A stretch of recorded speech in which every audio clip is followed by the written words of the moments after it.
Hello all welcome back to automate dream job. இப்போ நம்ம next Java ஸ்கிரிப்ட்ல என்ன பார்க்க போறோம் அப்படின்னு பார்த்தீங்கன்னா கண்டிஷனல் ஸ்டேட்மெண்ட்ஸ் பத்தி பார்க்க போறோம். ஸோ கண்டிஷனல் ஸ்டேட்மெண்ட்னா என்ன அப்படின்னு பார்த்தீங்கன்னா ஒரு கண்டிஷனை பேஸ் பண்ணி அந்த கண்டிஷன்ல இருந்து வர்ற வேல்யூ எய்தர் ட்ரூ ஆர் ஃபால்ஸா தான் இருக்கும், பூலியன் வேல்யூவா தான் இருக்கும். அந்த பூலியன் வேல்யூவை பேஸ் பண்ணி ஒரு பிளாக் ஆஃப் கோட் வந்து நான் எக்ஸிக்யூட் பண்ணணும் அப்படின்னா அதுதான் கண்டிஷன் ஸ்டேட்மெண்ட். ஓகேவா? எனக்கு வந்து ஃபர்ஸ்ட் லைன்ல இருந்து அப்படியே கடகடன்னு எல்லாமே எக்ஸிக்யூட் ஆக வேண்டாம். நான் ஒரு கண்டிஷன் சொல்றேன், அந்த கண்டிஷன் பாஸ் ஆச்சுன்னா ஒரு செட் ஆஃப் கோட் எக்ஸிக்யூட் பண்ண, ஃபெயில் ஆயிடுச்சுன்னா இன்னொரு செட் ஆஃப் கோட் எக்ஸிக்யூட் பண்ண அப்படின்னு சொல்றதுதான் நம்ம கண்டிஷனல் ஸ்டேட்மெண்ட். இதுல நம்ம பாப்புலரா பார்க்க போறது இஃப் எல்ஸ் கண்டிஷனை பத்தி. ஓகேவா? ஸோ இதுல பாத்தீங்க அப்படின்னா நம்ம பேசிக் இருக்கா, இதுக்குள்ள வந்து நான் என்ன பண்ண போறேன், ஒரு ஃபைலை கிரியேட் பண்ணிக்கிறேன். Conditional ஸ்டேட்மெண்ட்ஸ்னு statements.js. ஓகே, ஸோ இந்த ஜேஎஸ்ல நான் என்ன பண்ண போறேன், ஃபர்ஸ்ட் ஒரு வேரியபிளை நான் கிரியேட் பண்ணிக்கிறேன். ஓகே, ஸோ இந்த வேரியபிள் வந்து ஒரு ஏஜா இருக்கலாம். ஸோ நான் let age is equal to 18 அப்படின்னு கொடுத்துக்கிறேன். ஓகே, இஃப்ங்கிறது இங்க கீவேர்ட். ஓகே, லோவர் கேஸ் லெட்டரா இருக்குது. ஓகேவா? ஸோ இப்போ ஃபார் எக்ஸாம்பிள் அப்பர் கேஸா நான் போடுறேன்னு வச்சுக்கோங்க, இஃப் நமக்கு எரர் வரும். ஃபைன், அது எப்பயுமே வந்து லோவர் கேஸா தான் இருக்கணும். ஓகே, ரெண்டுமே லோவர் கேஸா இருக்கணும். ரெண்டு லெட்டரும் உள்ள வந்து கண்டிஷனை கொடுக்க போறேன். என்ன கண்டிஷன்? ஏஜ் வந்து கிரேட்டர் தென் 18 செக் பண்ண போறேன். இதுக்கு நம்ம என்ன ஆப்ரேட்டர் யூஸ் பண்ணுன்றது நம்ம ஏற்கனவே பார்த்திருக்கோம். ஸோ ஏஜை கம்பேர் பண்ற with a number. So greater than 18 இருந்துச்சுன்னா இதுக்குள்ள இருக்க பிளாக் எனக்கு எக்ஸிக்யூட் ஆகும். ஓகேவா? இது இஃப் பிளாக் அப்படின்னு வச்சுக்கோங்க. ஓகே, இல்ல அப்படின்னா ஏதாவது எக்ஸிக்யூட் பண்ணணும். ஓகே, 18 இருந்துச்சுன்னா மட்டும் இதை பண்ண, இல்லைன்னா எனக்கு எதுவுமே பண்ணாதனா நம்ம இப்படியே விட்டுடலாம். இதுதான் சிம்பிள் இஃப். ஓகே, ஸோ இப்போ எனக்கு என்ன ஆகும், நான் இங்க பிரிண்ட் பண்றேன் console.log. Okay, eligible for getting or eligible to get driving license அப்படின்னு நான் போட்டுப்பேன். ஓகேவா? எல்ஸ்னா அவங்களுக்கு வந்து லைசன்ஸ் கிடையாது அப்படின்னு நான் சொல்லணும்னா போடலாம், இல்ல எனக்கு அப்படியே விட்டுலாம்னா விட்டுலாம். இது சிம்பிள் இஃப். ஓகேங்களா? ஸோ நான் என்ன பண்ண போறேன், நோடு நம்மளோட டேட் ஃபைலோட பேரு கண்டிஷன் ஸ்டேட்மெண்ட்னு இருக்கு, .js. நான் ஜஸ்ட் இதை ஹிட் என்டர் கொடுக்குறேன். எனக்கு இஃப்ல பாஸ் ஆனதால உள்ள வரும். ஓகேவா? ஸோ ஏன்னா இப்ப ஏன் பாஸ் ஆகல அப்படின்னு பாத்தீங்கன்னா நான் ஈக்குவல் டு 18 போட்டிருக்கேன், நாட் கிரேட்டர் தென் 18. அதனாலதான் நமக்கு இந்த இஷ்யூ. ஸோ இப்ப நம்ம என்ன பண்ணலாம், சிம்பிளா வந்து greater than or equal to 18 அப்படி இருந்துச்சுனாலே எனக்கு உங்களுக்கு இது இருக்கு அப்படின்னு சொல்லலாம். ஸோ இதை நம்ம திருப்பி ரன் பண்ணோம்னா நமக்கு எலிஜிபிள்னு வந்துடும். Okay, ton. ஸோ இது வந்து சிம்பிள் எஃப். இதுலயே வந்து நான் எல்ஸ், அதாவது எனக்கு கண்டிஷன் ஃபெயில் ஆச்சுன்னா நான் வேற ஏதாவது செக் பண்ணணும் அப்படின்னு பார்த்தேன்னா, ஆர் வேற ஏதாவது நான் சொல்லணும் அப்படின்னா நான் இது இங்க சொல்லிக்கலாம், நாட் எலிஜிபிள் அப்படின்னு கூட நான் சொல்லிக்கலாம்.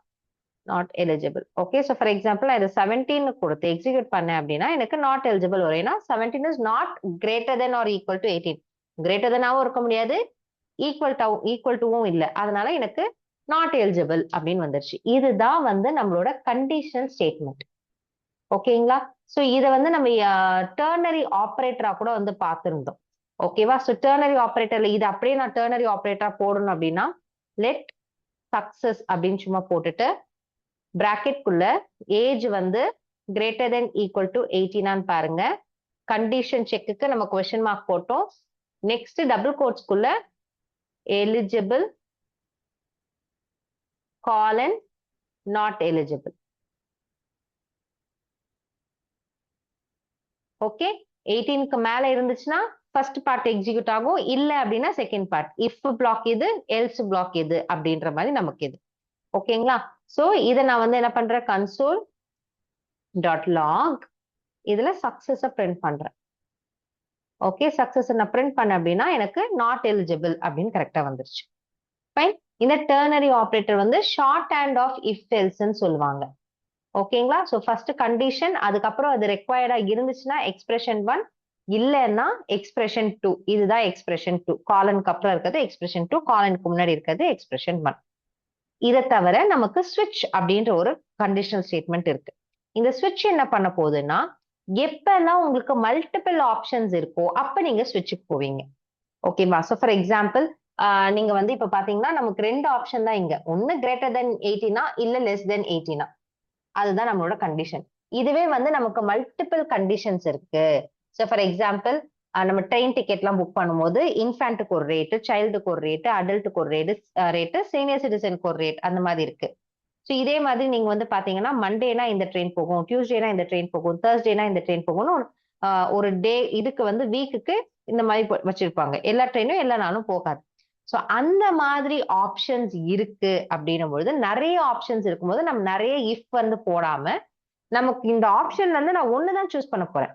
ஸோ இன்னைக்கு எந்த ட்ரெயின் இங்க இருந்து போகுது அப்படின்னா இன்னைக்கு என்ன டே, அந்த டேக்கு நம்ம வந்து ஒரு ட்ரெயின் தான் வரப்போகுது இல்லையா? சோ அப்ப அதுக்கு ஏத்த மாதிரி தான் நம்ம வந்து போகணும் அப்படின்னா ஸ்விட்ச் வந்து போட்டுக்கலாம். மல்டிபிள் கண்டிஷன்ஸை பார்க்காம ஸ்விட்ச் போட்டுக்கலாம். ஸோ ஸ்விட்ச் எப்படி போடுறது அப்படின்னு கேட்டீங்கன்னா, ஸ்விட்ச் அப்படிங்கிறது கீவேர்ட். இந்த கீவேர்டுக்குள்ள ஒரு எக்ஸ்பிரஷன் கொடுப்பீங்க. அந்த எக்ஸ்பிரஷன் வந்து பூலியன் வேல்யூ உங்களுக்கு கொடுக்காது. பூலியன் வேல்யூ கொடுத்தாலும் okay, but it has to give you one value, ஒரு வேல்யூ கொடுக்கணும். ஓகேவா? அது ஸ்ட்ரிங்கா இருந்தாலும் சரி, ஒரு நம்பரா இருந்தாலும் சரி. ஓகே, ஸோ ஃபார் எக்ஸாம்பிள் நான் டேட் வந்து எடுக்கிறேன். அதாவது சண்டே, மண்டே, டியூஸ்டே அந்த மாதிரி டே எடுக்கிறேன். ஸோ டேட் அப்படிங்கிற ஒரு மெத்தட்ல வந்து நான் வந்து என்ன எடுக்கிறேன், கெட் டே அப்படின்ற மெத்தட் எடுக்கிறேன்.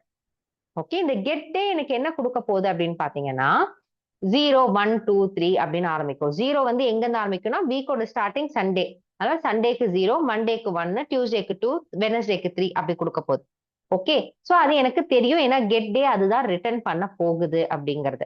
ஓகே, சோ ஸ்விட்சுக்குள்ள நமக்கு கண்டிஷன் எப்படி நம்ம கொடுப்போம் அப்படின்னு பாத்தீங்கன்னா கேஸ்ல கொடுப்போம். அதாவது இப்ப நீங்க இங்க இருந்து வர வேல்யூ 0வா இருந்துச்சுன்னா, ஏன்னா நமக்கு தெரியும் கெட் டே வந்து 0 to 6 தான் ஒண்ணு கொடுக்க போகுது ஒரு வேல்யூ. அப்ப கேஸ் வந்து அந்த வேல்யூவை பேஸ் பண்ணி இருக்கணும்.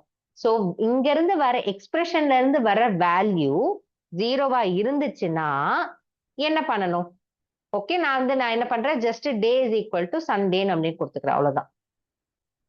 Okay, day is equal to Sunday அப்படின்னு கொடுத்துட்டோம். ஓகே, சோ நெக்ஸ்ட் ஒன் வந்து கேஸ். நெக்ஸ்ட் ஆப்ஷன் கேஸ் 1 இருக்கலாம். ஓகேவா? சோ அப்ப என்ன வரும், டே வந்து மண்டே. எல்லாமே நான் ஸ்மால் கேரக்டர்ல வேணும்னு தான் போடுறேன். நம்ம என்ன கேரக்டர் கொடுத்தாலும் ஒன்றும் பிரச்சனை கிடையாது. அந்த மாதிரி கேஸ் 2, 3, 4,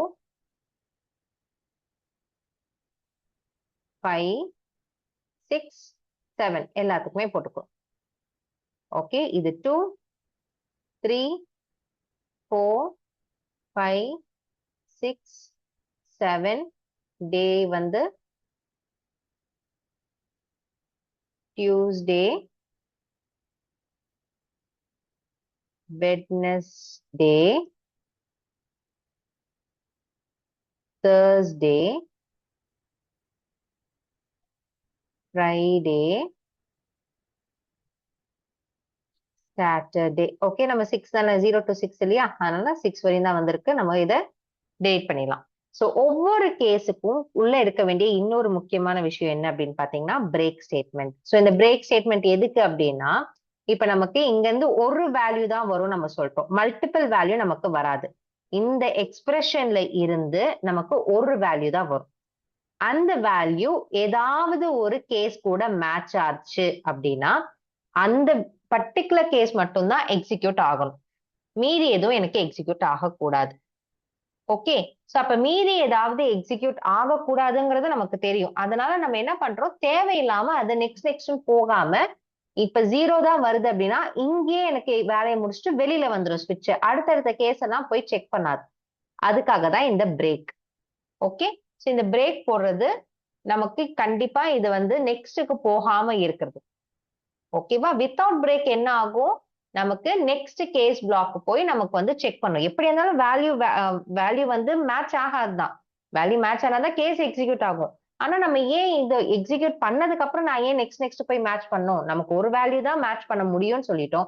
ஸோ ஃபர்ஸ்டே எனக்கு இங்க மேட்ச் ஆயிடுச்சு அப்படின்னா நெக்ஸ்ட் கேஸ்ல நான் போகணும்னு அவசியம் இல்லை. அது டைம் வேஸ்ட் தான் எனக்கு. அதனால பிரேக் கொடுத்துட்டு எந்த கேஸ் வந்து எக்ஸிக்யூட் ஆகுதோ அதோட அப்படியே சுவிட்ச் விட்டு வெளில வந்துடணும் நீ அப்படின்னு நான் சொல்றேன். ஓகேவா? ஃபைன். சோ இது வந்து ஒண்ணு. நெக்ஸ்ட் ஒன் வந்து என்னன்னு பாத்தீங்கன்னா டிஃபால்ட். ஸோ டிஃபால்ட் வந்து எதுக்குன்னு பாத்தீங்கன்னா இன்கேஸ் இந்த ஆப்ஷன் தவிர வேற ஏதோ ஆப்ஷன் வருது, ஓகேவா, நீங்க கொடுத்த கேஸ் ஆப்ஷன் தவிர வேற ஏதோ ஆப்ஷன் வருது அப்படின்னா அது டிஃபால்ட்ல நமக்கு வந்துடும்.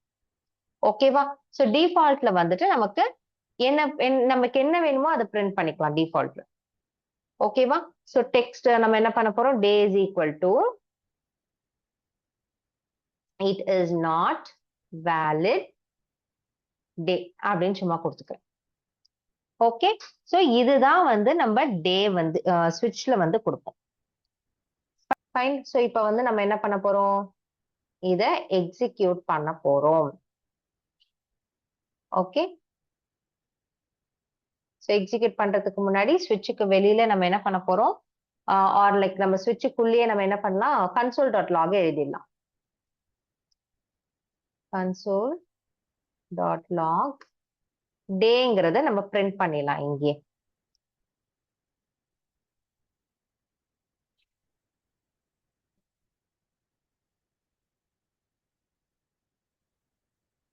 Okay, Saturday. ஓகே, இங்கேயும் நான் டிஃபால்ட்லயே வந்து பிரிண்ட் பண்ணிடுறேன். ஓகே, ஸோ டிஃபால்ட்லயும் பிரிண்ட் பண்ணிட்டோம் அப்படின்னா நமக்கு பிரச்சனை இல்லை, அப்படியே எக்ஸிக்யூட் ஆகிடும். ஓகே, ஸோ இப்போ நம்ம இதை எக்ஸிக்யூட் பண்ணுவோம். கண்டிஷனல் ஸ்டேட்மெண்ட் எக்ஸிக்யூட் பண்ணும்போது நமக்கு வந்து தெரிஞ்சிடும் இன்னைக்கு டியூஸ்டேங்கிறதால எனக்கு டியூஸ்டே பிரிண்ட் ஆயிருக்கு. ஃபைன், ஸோ இதுதான் வந்து ஜாவா ஸ்கிரிப்ட்ல இருக்க கண்டிஷன் ஸ்டேட்மெண்ட்ஸ். இதை ட்ரை பண்ணி பாருங்க. ட்ரை பண்ணி பார்த்து ஏதாவது டவுட்ஸ் இருந்தால் கமெண்ட்ல போடுங்க. தேங்க்யூ ஃபார் வாட்சிங். Please subscribe the channel. Thank you. By.